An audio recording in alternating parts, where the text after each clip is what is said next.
สบายดีพี่น้องตอนนี้เราอยู่ที่ไหนแต่ว่าสาวสุปนีค่ะบ่สำบายกับน้องดาวนะเมื่อยแห้งอุกใจมีตายแต่อยู่ห้องหมอเมืองไซปุทองค่ะพี่น้องไม่พอแล้วมาไฮไลท์ห้องหมอเมืองไซเอื้อยนี่แหละเอาใส่เอง อยู่ห้องหมอเมืองไซปุทอง ตอนนี้เกิดเหตุไม่คาดคิดอีกแล้วเมื่อเช้านี้เดินทางว่าสิไปร้องเพลงพี่น้องก็ตีกับน้องดาวโทรว่าอีแม่เป็นอีกแล้วว่าสันก็เลยพากันกลับมาเพิ่นบ่ฮู้หมองสาวสมนีก็เลยได้ตีรถกลับมาเอาหญ้าแกนมื้อนี้หญ้าแกนเป็นอีกแล้วเป็นแบบนอนได้บาดนี่พี่น้องเอ้ยแต่ละเทื่อยังว่าความดันขึ้นความดันลงแล้วก็หมอข่าวยาแล้วก็ฟื้นบาดมื้อนี้ผัดยังบ่ฟื้นอยู่เดียวนี่นะหิวข้าวก็เพราะหิวข้าวเช้าก็ท่านได้กินตอนนี้เป็นเวลาตอนเที่ยงกว่าๆแล้วแม่มันบ่ายแล้วบ่ซะนะรถย่างบ่ออกห้อยเมื่อยก็เลยพากันไปหาซื้ออันแนวกินผัดบ่ได้แนวกินซ้ำบ่มีได้แต่M100แล้วมากินก่อนมีแต่พวกหิวนอนของแนวเฮ็ดงานดอกงานดองแน่เนาะพี่น้องพากันเฮ็ดเวียกนะในเฮือนงานดองแน่เมื่อคืนนี่ลูกชายเพิ่นก็ไปนอนนํอยู่บ่มีฮอดหมอบ่มีฮอดคนเลยพี่น้องโรงหมอก็เงียบๆมาแน่โรงหมอก็มีจิหรี่อยู่เมื่อคืนนี่เนี่ยจ้าอีเมเป็นยังวะอันน้องสาวก็เมื่อแล้วก็ให้อายบางไปนอนน้ำเขานอนบ่รับเมื่อคืนนี่ความดันขึ้น170เมื่อคืนนี่นะ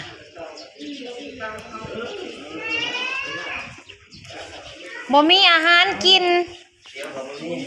เตี๋ยวกับบ่มีอาหารน่ะบ่มีจักห้านบัดย่างเราสิร้อยบัดนี้ย่างไปแล้วผัดบ่ได้กินกาแฟเอาใส่เอ้ากินมันก่อนกินกาแฟกับเพื่อตัวนี้ต้องย่างก่อนมันได้ขอบนะครับฮิเด้กินนี่M100นี่เอามากระดาษชิชอันนี้มาใส่เฮาใส่ท้องทันนี่ว่าอย่าเฮาตัวนี้เอามาใส่แกได้จ้ะถือท้องทันกับM100แล้วพอได้ใครกินสบายดีจ้ะพี่น้องตอนนี้เราจะอยู่ห้องหมอห้องบ้านอีกแล้วนะว้าวไปงานร้องเพลงซะเปลี่ยนเป็นอีกแล้วคือเก่าแต่ว่ารอบนี้บ่คือเก่าปานใดได้ลืมบอกน้องผ้าขี่ไก่เมืองอย่างสั่งแม่อยู่ในนี้ยังไงเอามาใส่ปะปฏิเก่าในก็ใส่นี่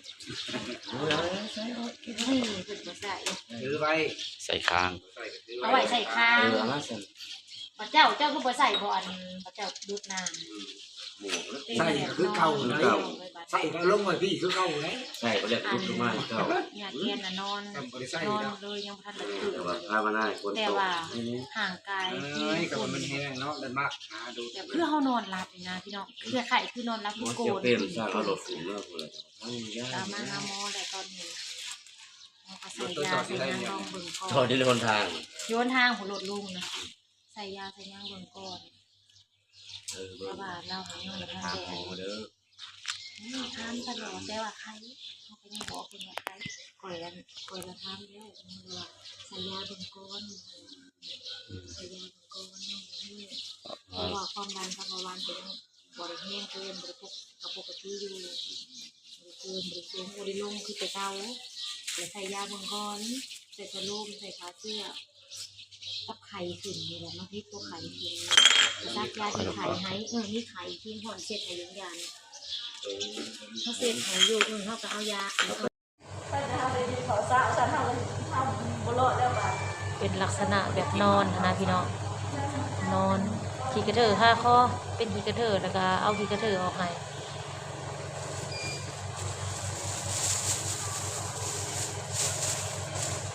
แต่เก่ามากข้าวเดียวกาว่าแว่แล้วก็ลงมากินเขากินหน้าเราเป็นนอนนะครับตื่นอันนี้แบบก็นอนคักแท้ตื่นขึ้นมาแต่มีแห้งนะเราสมองไม่แน่เขาทำแบบนั้นตื่นขึ้นมามีแห้งแล้วเนาะแต่เก่าคันได้นอนได้หักนอนถึงปุกสิฟันกระบอกใส่คอยทำหน้าแล้วยังเมื่อยยังหอมอยู่ได้แล้วท่านก็มาเดินนอนสบายอั เปลี่ยนให้เราเปลี่ยนแล้วปะ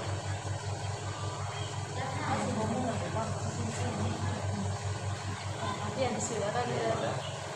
เปลี่ยนอะไรค่ะเอามันเบิร์ดเลยล่ะเม่นบอกยังขาทอดน้ำลายจะบอกบอกมันที่เบิร์ดแล้วมันบีบเขาก็อยู่หอนั่นก็ใส่มาลงมาดีเรามีความอัดไว้ถึงเลยเอาพังดีกว่าหาปิดฝาขาปิดปากเขาใหายใส่อยู่ปากบริษัทดัง อย่าไปว่าเพื่อนทำใส่กันใส่ครับประมาณเอาเคยใส่ใส่กระเป๋าว่านั้นว่าไม่ถามเราไม่ไรไม่ใช่ซึ่งแม่เราใส่ในที่ตาที่ตาไม่เป็นตัวเป็นที่เกิดไม่หอมนะตายมัน คุณย่าเนี่ยหมอซักยาเขา เป็นสีเขามีนวลเราก็ยังเป็นทุกกันเป็นที่เป็นมาเลย ในคอเนี่ยตะกี้ก็บริเป็นนอนอยู่น้ำกันแต่คนป่วยเป็นผู้หนึ่งแบบผู้หนึ่งเลยยังไงบริดีแต่พวกหมอ ญาติพวกนั้นมาญาติเป็นหนึ่งของดีของได้ผ่านทุกสาวได้รับการได้รับใส่ที่ใส่คุณตรงบอสไม่ได้นวลกับบอสเนาะทางเราบริเวณที่เสมียนทางดีที่แม่ในใส่ไม่ยากใส่ สิเป็นประมาณนี้แหละทุกคนเอ้ยนอน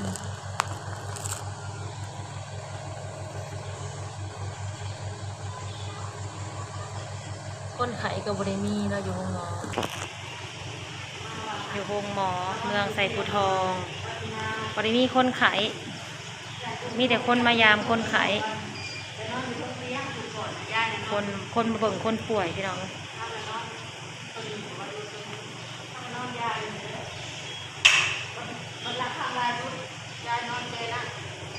ยายเอ้ยตื่นกันมากินข้าวทอน นอนรับ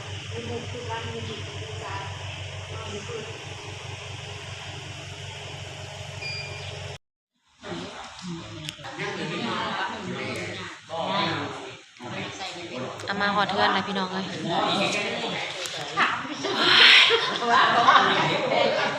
เมื่อยเด้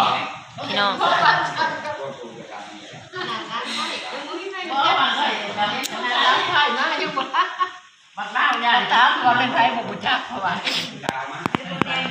ตอนนี้เอามาเฮือน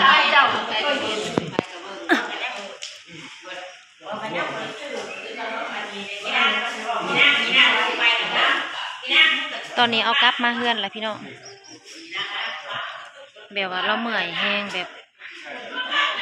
บบว่ารับตั้งแต่เช้าอะนะคือรับแบบเฮาเอิ้นเฮายังบ่รู้สึกโตวันนี้พี่น้องคล้ายๆแบบนอนรับนี่นะแหละหมอกก็เลยเอามาเพราะว่าเราก็เมื่อยแบบหายใจแล้วก็หายไวเนาะหายไวหายใจไวแล้วก็แบบเมื่อยฮะดิเมื่อยแห้งผิดปกติว่าจังซะลูกๆเลยว่าตัดสินใจเอามาก็ใส่ออกซิไว้ถ้าพี่น้องซ้ำซาแบบมันเอากระปัวไปนำมาปัวอยู่เรือนนะดิพยายามกระตุ้นให้เราฟื้นนั่นแหละเพราะว่าเรารับแต่เช้าแล้วตอนนี้ประมาณบ่ายสองบ่ายสามแล้วแหละพี่น้องเอ้ยโอเคฝากพลังแรงใจชาวสุพรรณเด้อพี่น้องเด้อกับพี่น้องตระกูลสิงห์คำทุกคนพี่น้องขอให้แม่แกนปลอดภัยมีปาฏิหาริย์แล้วก็ฟื้นขึ้นมาอีกคือเก่าเด้อแม่เด้อลายเถื่ออะไรพี่น้องเลยเอาไปหาหมอแบบนี้แหละแต่แม่แกเราฟื้นขึ้นมาเอาก็ขอให้มีปาฏิหาริย์คือเก่าเนาะพี่น้องเนาะฝากแรงใจให้สาวสุพรรณเด้อพี่น้องกับลูกๆของแม่แกนทุกคนสาวมีกระซอยเต็มที่พี่น้องเลยแหลนเฮ็ดน้ำยาน่ะเต็มที่เมื่อเช้านี้ก็เอาใส่ตักเจ้าของนี่แหละไปข้ามากระใส่ตักมาตอนข้ามากระใส่ออกซิมานำพี่น้องเลยเป็นย่ามได้กะอยู่ในอ้อมกอดเท่านี่แหละตลอดเราก็ซอยแม่เต็มที่พี่น้องเลยขอให้มีปาฏิหาริย์นะพี่น้องเนาะ เดียวนี่นะเอื้อยน้องเราก็เอิ้นเอาอยู่โอเคนะพี่น้อง